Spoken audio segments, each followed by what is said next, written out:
Shout out Sniper T on the beat. Tamara to the break of dawn is on the rise, with life on the forefront of the mind. So line for line, you can ride this brain train and you can change your station without even touching the dial. So relax, stay a little bit, but listen for a while. And whether you're bumping this in the whip or in a business fit, it's a meeting you won't want to miss. A meeting for a meal to feed the soul with words for the mind. So sit back, enjoy the ride. Time to take off, it's time to fly. Cause Tamara till the break of dawn is on the rise. Grief is so wild. It really is. It's crazy because this week, well, at the time of this recording, I have found myself saying it's not fair.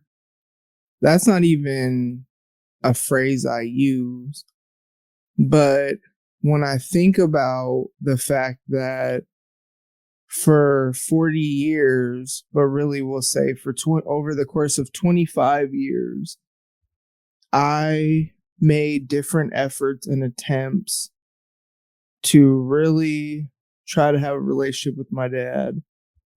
And it's interesting because I actually should be in New York right now. My original flight was canceled, and it was weird because I've never had that happen. So first, real late, the night before my flight, I get an email saying your flight was canceled. We're trying to rebook. I'm like, that's interesting. I've never had that happen before because I don't even be flying like that. And so then the next thing was pick a new flight. I was like, oh, okay. So clearly you're not rebooking. And then I wasn't able to rebook anything the day of my flight. So I'm still going to come home on the same day, but I'm going to leave a day later. And it actually was a really good thing because I was able to get just some tasks done that really I needed to wrap up before I leave.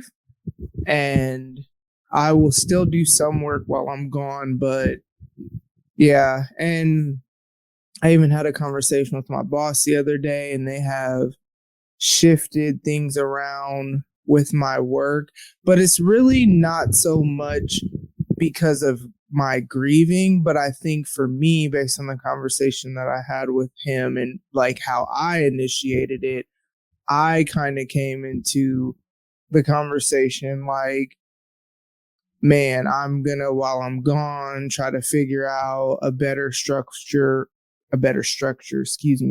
for work. So I was just kind of talking about just like the plan for me while I was gone, because I still plan to do some work just because it'll be good for me to have some sort of sense of normalcy amidst, I mean, it's good, bruh, it's a lot, like I'm going to be around a bunch of people that I don't know.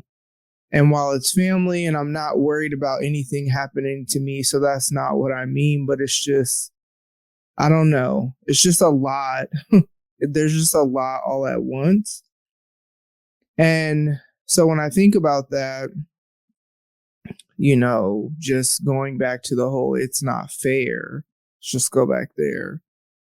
It's like I made so much of an effort and nothing came of it. And then like now I'm going to New York and now I'm going to meet family. But it's like, I don't know. I don't know. It's a lot to wrap my mind around. And then also, and it's interesting because I was already feeling this way. So let me say this up front. I was already feeling like I was in this place where I kind of did not want to have the responsibility of a dog anymore, just because and not because I don't like Gizmo or it's not anything like that. It's I'm gone a lot. Like when we have shoots and stuff like that or whatever, just long days events, and he's in his kennel a lot. When I first got him, I worked from home a lot, and I would like go meet with clients and then come home. And so he had a lot of time to be free and chill. We had a yard that was fenced in. He didn't really go outside like that, but sometimes he could.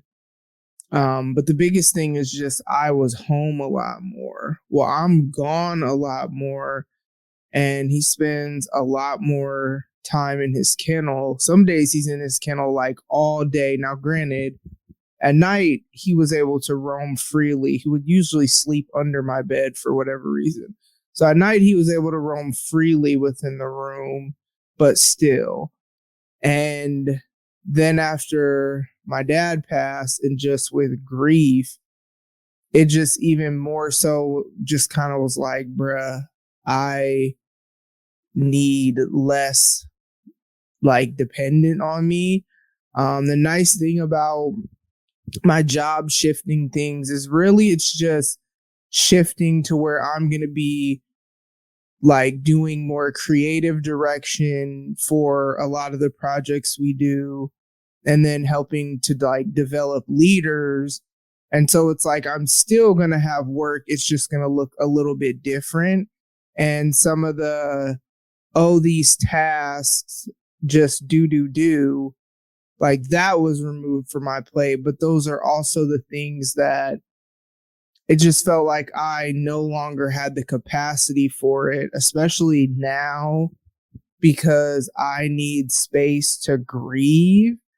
And if I need to be giving creative direction and being on top of that, that allows me space to grieve if I don't also have these other tasks that I had. And so super grateful just for just my boss's just kind of foresight in that regard. And yeah, so I yeah, lots of changes. Just it just feels like everything is different, but nevertheless with Gizmo, it's funny though because it's not like he's with strangers. He's with Kayliana and, family. And so she had offered to watch Gizmo while I go out of town. And the thing about it is, Gizmo was never supposed to be my dog in the first place. It's just so funny how this has come full circle, because he was going to be her dog. And then when she got pregnant and just was really, really struggling, it just became too much for her. And then he and I really bonded. And so then I was like, well, he can be my dog.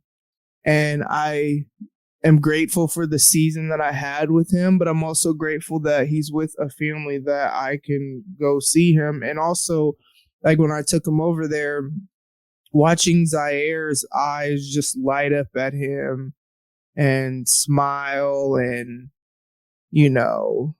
just how Gizmo just looks at him and is so concerned about him. And I know like they'll play with him, and between Kayliana, her boyfriend, Zaire, but probably more so Kayliana's boyfriend and Zaire, they'll play with him, and he's a playful dog. And so I used to do that with him, but I don't have time anymore. And so it was already on my mind, but I don't know. I just was kind of like, well, maybe I'm just, whatever, because also like I'm ready to move and stuff like that. And I was thinking like, well, maybe I'll feel differently, when I move, but now, nah, I don't. So it's just so wild because I will be leaving where I'm at, and my life is completely different. Some really, really good things have happened. Some bad things have happened. I'm different. I've grown a ton and healed a ton. And then it's so crazy because the very person that I got the most healing from is my dad, and now he's gone, and his death has inflicted a completely different type of pain. And it's just so comical, but not really. But, one of the things that a friend of mine said today, because I was talking about how the other day was rough, and I recorded about that, and that's the episode that aired last week. Look at me on time with content. That's what's kind of also funny about this. But it had been the first time in years that I felt like I wanted to escape my pain. But one of the things she said that she was so right about is escaping my pain doesn't have to necessarily mean a bad thing, like trying to drink it away or whatever. Because I remember when the girl's dad died, I wasn't like an alcoholic by any means, but I've never been a heavy drinker, and I just remember drinking a lot more than I normally do. And so, because I'm kind of like I could have 2 drinks and be cool, because I'm never trying to get drunk. I think I've only been drunk like for sure once. I don't know that I've really ever been drunk outside of that, but I just I'm never trying to get that. So, but the other day I was just like really on some, I want to escape this. But what she said is it doesn't always have to be negative. It could be you go hang out with a friend, and that's escaping your grief. I don't have to just sit in my grief and just let it consume me just because it's there. And, when I think about it, the other day, when it felt like it was consuming me, I called a friend and talked to him. And at the end of that helped pull me out of it. Doesn't mean I didn't cry again later, the next day, today, that it doesn't mean that at all. But in those moments, I was able to escape how I felt like it was consuming me. And so it's just so wild because it just feels like everything around me is just moving forward. And it's like I'm moving forward. Don't get me wrong, because there are things in my life that are changing. So I'm moving forward. But at the same time, I just feel like I'm stuck. And then I also feel like I'm not even really, almost like I'm not really a part of what's going on. Because the thing about me, just in general, when it comes to change, it takes me a minute to fully adjust and embrace and what's going on. So like I'll be going through the motions with something, and then it'll be all of a sudden like I really fully embrace and realize, I wouldn't say realize, but just like, I guess, embrace, catch up with what's going on. And then it's like, oh, well, there's just been so much change, and like such gut-wrenching change that I don't know. And I'm not numb. I'm not numb by any means. I am not a person who's numb, though. I am a person who feels deeply whatever it is that I feel. And so I don't know. It's just, but I have found myself saying it's not fair many, many times. And I know life isn't fair. That's not even a phrase I typically use, but it's been what's been, said a lot lately. This trip, I leave tomorrow morning. By the time this episode drops, I'll be back. But it's really, really interesting because like some of me doesn't even want to go, not because of anybody, just because it's just another new thing almost like shock, Then there's a part of me that has like anxiety. Some of it's irrational. I even had the thought earlier, like, what if they don't like me?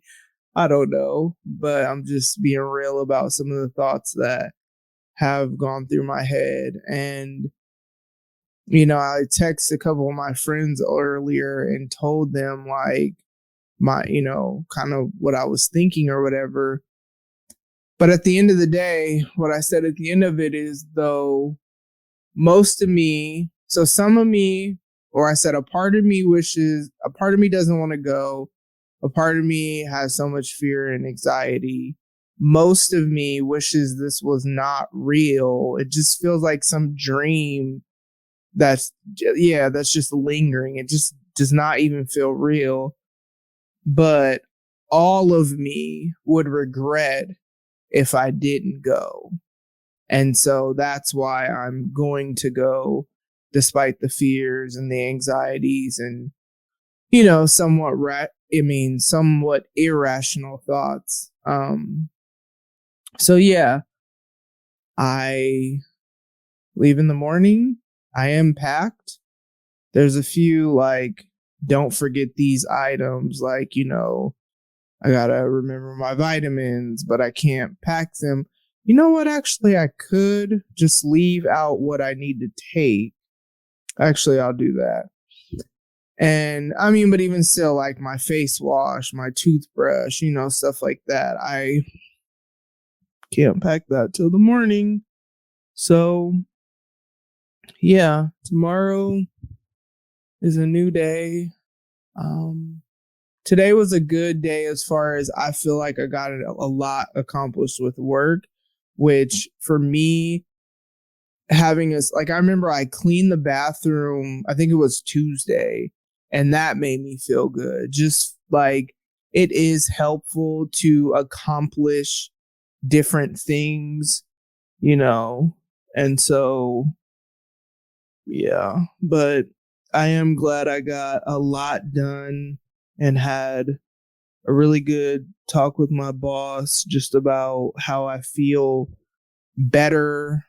I feel like what's on my plate now, like the way it is, because it's not necessarily that I just have less work, because creative direction and all that requires more meetings and even like creating different documents and stuff like that, and different shoots. We're jumping into, there's going to be a lot of different shoots that we're doing, and so content shoots. It's not that I have less work, it's just that I have different work that allows me to strategize and just be in that mindset, which is actually a place that I really enjoy being. And the dope thing is I've always been somebody who has had different ideas, but I just maybe couldn't execute it, or I could kind of do it and it wouldn't be, whatever. And so what's dope is that there are so many talented people that do what they do really well. Like our videographer, he created this video that it's just such a dope video, like so good. V1 is the one, so a lot of times we do shoots and then, edit V1 and then there's V2 because of revisions, but like he did the first version and that's the version. Like nothing needs to be revised. I got that. That has to be a dope feeling for him. But even me, it's so cool for me because I get to be there for the shoots and see the behind the scenes stuff and whatever, and then have him put it all together in such a beautiful way, So yeah, there are very talented people that I work with. And so it's just so cool to get to just be a part of it and, develop people. That's something I'm really passionate about. I love doing. And there's going to be more of a focus for me and my role with that, because one of the things my boss is really good at is maximizing people's strengths. So when we were kind of talking about how things would shift, one of the things I said is at first, like, I still wanted to hold on to this one thing. And he was like, I'm not saying that you can't do that. He's like, but should you do that? And then, so it's like because I'm such a person who's like responsible, and I don't want to feel like I'm not doing something, you know what I mean? And it's so funny because my role has shifted a few times since being on staff even. The main thing is still the main thing, but just little things as we continue to just grow and, basically try to maximize people's strengths and all these things. And so it's really, there's been a lot of change. Not all the change is bad, but I mean, most of the change is good, actually, when I think about it. It's just different, but it's so sweet. I want to go see Kayliana to take her gizmo before it became permanent. At first, it was just, can you watch? Or she offered to watch him. But I went over there, and I think the thing that made me the happiest is I went in there and Zaire saw me and started reaching for me. So of course I picked him up. And then when I picked him up, he leaned his head on his shoulder to give me a hug. And it's like, babies, they're not fake. Like, babies are not going to reach for you or try to make you think they like you when they don't. And I just love that, because even when we're on FaceTime, he reaches for the phone now because he recognizes who I am. And I'm just so glad that every time I FaceTime Kayliana, it might be every day now just because my work looks a little different, but it's not every day. But every time I FaceTime her, unless he's asleep, I'm always like, I don't just say, let me see, blah. I don't just say, let me say, good Lord. I don't just say, let me see Zaire. I also say, let Zaire see me, because I want him, like, I know he can hear me because she's on FaceTime and rarely has headphones on, but I want him to also put the voice with the face. So then when he sees me and hears me, he's like, oh yeah, that's Nana. Man, I'm trying to tell y'all, the day he says Nana, y'all, man, and I can't wait till he gets like older and is like really talking. And yeah, he's like trying to walk. He'll pull him up. He'll pull himself up to stuff and try to walk around it. And yeah, so it's just so fun. Definitely on it with the crawling. But it's just so fun watching him just start doing new things. And I'm always like, how do you even know how to do this? Like, I don't even understand. So yeah, that is where I'm at today. And as always, make sure you're taking care of yourself mentally and emotionally, and that is going to look different in every season of life. Make sure you are taking care of yourself spiritually and physically. Man, my prayer life has been always pretty heavy for a few years now, just because, I talk to the Lord all the time, but it's interesting because my prayers have been different lately. Obviously, a lot of it is just pain filled and whatever. But what I know is that every time I cry out to him, he meets me there. Like, I tangibly feel his presence. And at the end of all my crying and whatever, I always have peace, because I'm still leaning into him and not trying to run away from, because I know running away from my pain really just delays the healing, and grief is going to be what scares me about this is that I remember how I was the last time, and this is way more intense and way more painful. And so I'm just going to keep leaning into the Lord, and but I mean, that's what scares me is it's like I don't want to get to a point where it's too much and I like go back to what I've been freed from, because I haven't been at that place of escaping my pain. That's what I'm talking about, because that looks different ways. It wasn't always just wild stuff. I remember I created a lot of debt because I was like trying to shop and just trying to not deal with what I was feeling. So that it doesn't matter necessarily how you do it, because if you're trying to escape what you should be trying to lean into so that you can ultimately heal from it, like, yeah, but yeah, those are just my thoughts. And I make sure you're taking care of yourself physically. Y'all, hold up while we on that. If anybody knows me, that knows that they know that they know. One thing's for certain, two things for sure. I hate burpees so much, right? Every coach that leads a class that I'm in at my CrossFit gym knows that I hate burpees. And we had to do whatever when we were there the other day and yesterday.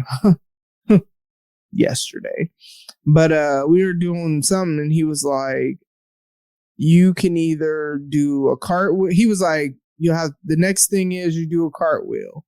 He was like, and if you don't want to do a cartwheel, you can do burpees. When I tell you, for like a half a second, I was like, you know what? I might do burpees, because I could not remember the last time on God's green earth that I had done a cartwheel. Like, I don't even know. But the thought of doing more burpees, because we had already did burpees, I don't know. I don't know. All I know is I said, all right, I'm going to try. And I did them cartwheels or whatever. And it's not even, I did that. Like, I actually kind of impressed myself because I just did them back to back to back to back, because I had to do 4 of them, like really quickly, actually. And then like afterwards when we were done and I was kind of talking to the coach about it, it's wild to me how all the different like exercises work together for you to do things that I'll use jump roping, for example. That's not an exercise that we do frequently, but I remember when I first went there and I didn't even know how to jump rope right, to where the last time we jumped rope, I was pretty impressed with how much I could see I had grown, but I had not jump roped in I don't know how long, because that's not something we do every workout. So it's just cool how all the different workouts work together to strengthen muscles that you'll need for something else. And I had kind of been on the walking tip for a little while. And, I'm going to head out of town, and I'm not even going to try to worry about working out while I'm out of town. I'm just going to, I'll work a little bit, but I'm just going to focus on being with my family. And, but when I get back, I really got to be more on it with just actually going to the CrossFit class and not working out. Not walking. Instead, walking is a good substitute, but for me, and it's interesting, I cried at the end of class yesterday, and that's okay, because there have been times that I've cried because of CrossFit not because of grief, right? It's just there's something about when you push yourself physically to where it removes the part of me that is trying to stuff whatever, and it allows it to just release. Because the times that I've cried at the end of a workout, it was a rough week that I have been trying to just kind of focus and distract myself a little bit. But also, like, I like seeing my improvement. Like, I love the fact that I was able to do cartwheels, because now I just want to do cartwheels all the time. Now I want to see like perfect my form. I don't know how I look, but I know I did it. You know what I mean? And I know it wasn't like some slow, oh, I'm about to fall or whatever type cartwheel. Like, they were pretty solid cartwheels. But the whole point of all that is make sure you're taking care of yourself physically. Because even though I was walking is a perfectly fine substitute. It's just I'm realizing I kind of want to like push myself more. I saw something about the importance of like lifting weights, especially as I'm getting older, because we're already losing muscle as we're older anyway. So by lifting, that's actually helping to kind of like fight against that and just keep me healthier longer. And then, yeah, in addition to all that, make sure you are healthy in your relationships. And part of being healthy in relationships, what I'm realizing for me in this season really is allowing people to be there for me. How that is going to look, it's not going to be some cookie cutter method. It's going to look different depending on who, what, when, where, why, how, and all that. But yeah, that's what I'm learning in this season is what is healthy in relationships is that vulnerability. And, you know, when people ask me, not everyone asks me, how are you really doing? But people that know me and have that kind of like, we have that relationship where you could ask me that. When they ask me, I tell the truth. I don't pretend like I'm good, because I have not been okay. Like, I'm not hopeless or suicidal or whatever, but it has been a struggle, and it has been way more painful than I ever envisioned this would be. And I'm just kind of like, wow, this is wild, but a friend of mine, it's so wild because a few people have lost their dad recently that I know. But a friend of mine, I was talking to her yesterday, and one of the things she said is that, how does she say it? She was like, she's not struggling as much as she was before. So she's like, it does get better. And so, yeah, that is where I'm at. And as always, thank you so much for listening and just kind of being on good Lord, being on this journey with me. As you can see with these episodes right now, it's very minimal editing. I'm getting out content on time because I just have a lot that I just kind of want to document. I just really, there's just such value to me in this content and just these years of, especially given I've talked about my bio dad on here before. It's funny how I fluctuate back and forth between dad and bio dad. I've started saying dad more, which is actually kind of interesting, but I do have a stepdad that is my dad. So it's such a interesting thing, but yeah, I have talked about him on here, and there's just different things I've talked about that there's such value in having this, and there's such value in just the transparency and the vulnerability that I'm displaying while I'm grieving, because it may help someone else feel a sense of normalcy if they go through whatever, right? That's why I talk about my life and the ways I'm trying to grow, for that very reason. So I'm going to go ahead and get up out of here. Thank y'all for tuning in. I love y'all, and I will talk to y'all soon. Bye. Ladies and gents, this concludes transmission. Tune in next time for a whole new edition. Another adventure and mission to share, be heard, and clarify the vision of this whole new world for